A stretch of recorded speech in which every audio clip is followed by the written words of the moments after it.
Hola, ¿cómo están? Muy bienvenidos y bienvenidas a esta nueva entrevista a CNN, esta vez con un autor de un libro que ha estado en la contingencia, un periodista de La Segunda. Hablamos de Pablo Basadre, quien es el autor, y le damos la bienvenida también a esta sección porque escribió, ¿cierto? Este libro que tengo en mis manos es la historia de la caída del subsecretario del Interior, el Manuel Monsalve. Muchas gracias, Pablo, por acompañarnos. Pablo Basadre, quien hemos conocido, ¿cierto? Que tú fuiste quien dio el golpe periodístico a través de La Segunda. Y primero, preguntarte, antes de cómo fue el reporteo de esta historia, primero saber cómo has tomado y por qué crees que se debe el éxito de este libro.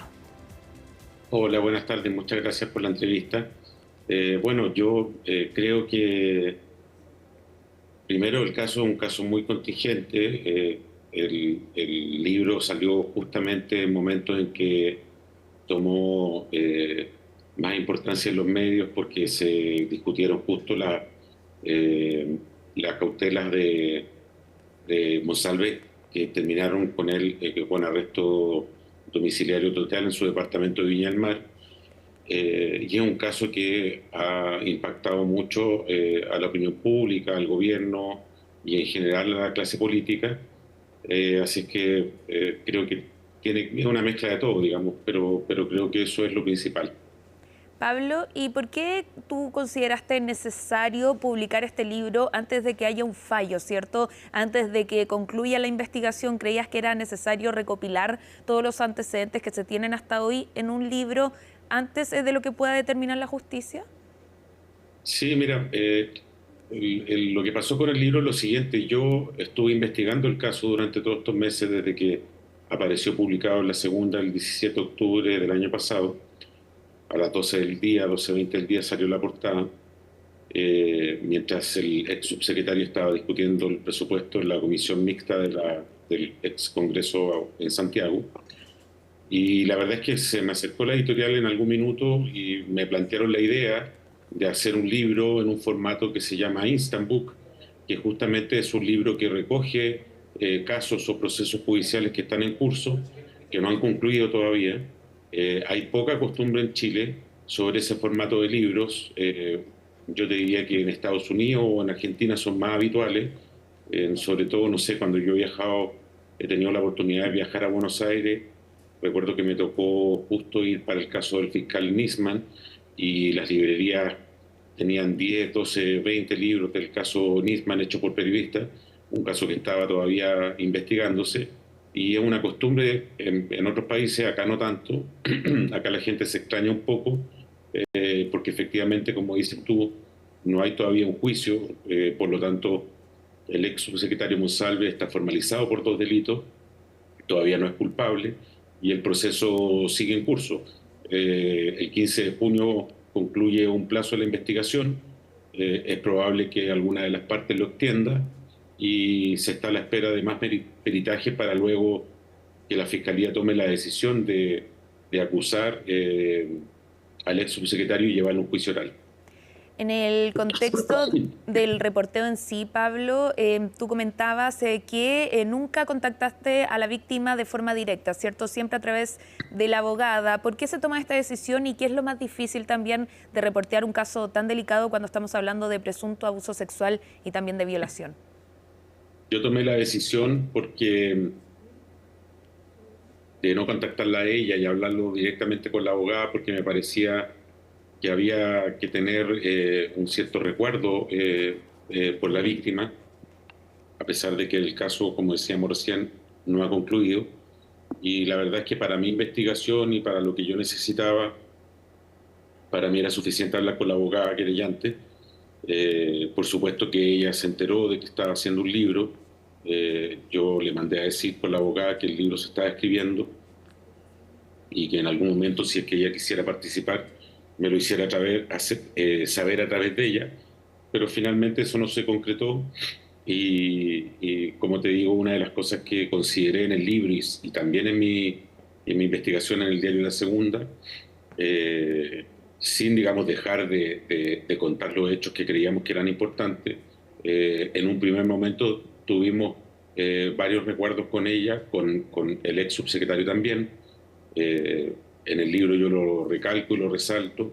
Es un libro que contiene hechos, no apreciaciones personales, y hay mucha información que no se consideró en el libro porque creo que pertenece más a la esfera de su vida privada de ambos, y es la manera en que yo creo que se debe trabajar. ¿Crees que hubo quizás algunas faltas o irregularidades de algunos medios de comunicación al respecto de este caso tan noticioso, ¿cierto?, en la arena política, en la arena judicial de nuestro país? Mira, yo creo que voy a hablar de la prensa porque no me voy a referir a otros programas porque no los consumo además, pero en la prensa en general, en todos los medios, una de las cosas que destacaba la abogada querellante María Elena Santibáñez, que parece poco, pero no es poco, que no se haya identificado nunca con su nombre a la víctima del caso. Eh, en algunas partes se publicó, creo yo que no con el afán de hacer daño, sino que más bien de informar. Tal vez en algunos momentos se publicó demasiadas cosas respecto al trabajo que hacía en la subsecretaría, el lugar donde trabajaba, y para una persona común y corriente a lo mejor no era tan fácil, pero sí para los periodistas no resultaba complicado saber, digamos, quién era. Pero yo creo que no hubo maltrato de la prensa hacia el caso. Eh, sí, hay otros programas de otro corte donde se hicieron chistes, se hizo humor respecto a lo que había ocurrido en el restaurante, sobre todo con, un- con el tema de los pisco sour que habían tomado esa noche, que yo creo que las personas que lo hicieron no sabían que provocaban un daño en sus familiares cuando veían estos programas. Eh, Así que en general creo que en estos casos hay que ser cuidadosos. Nosotros nos demoramos un tiempo en entrar en la historia de ella en el 2024, en enero recién.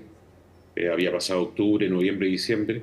La segunda yo publiqué un reportaje dando cuenta la fecha en que ellos se habían conocido, que había sido el 2017 en Valparaíso y no el 2023 como todos suponíamos que había ocurrido, porque era lo que decía su declaración frente al Ministerio Público, y fueron hechos que causaron controversia cuando el ex subsecretario prestó declaración el 7 de enero y contó la fecha en que se había conocido, que esa información no se sabía, tanto así que la Fiscalía Centro Norte tuvo que llamarla nuevamente en marzo del 2025 para que aclarara este y otros hechos más.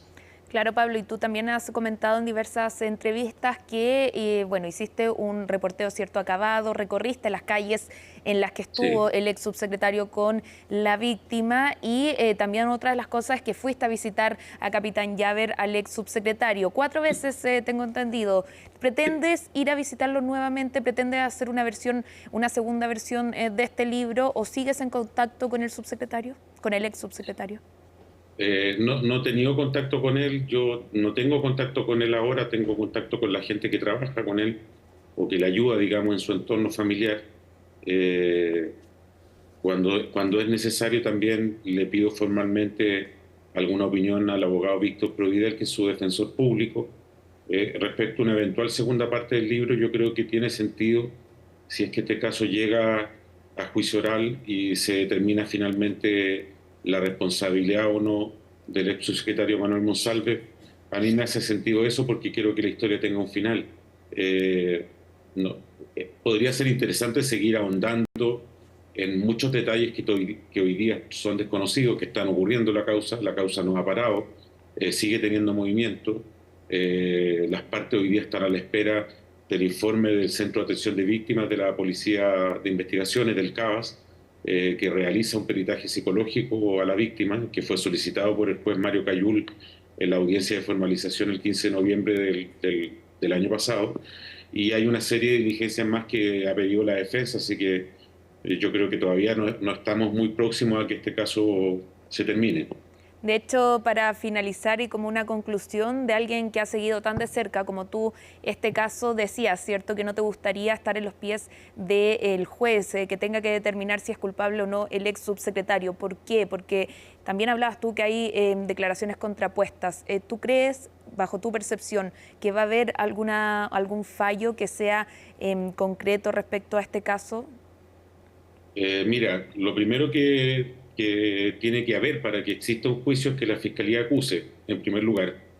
Y eso lo tiene que hacer la Fiscalía y luego de eso se prepara el juicio oral.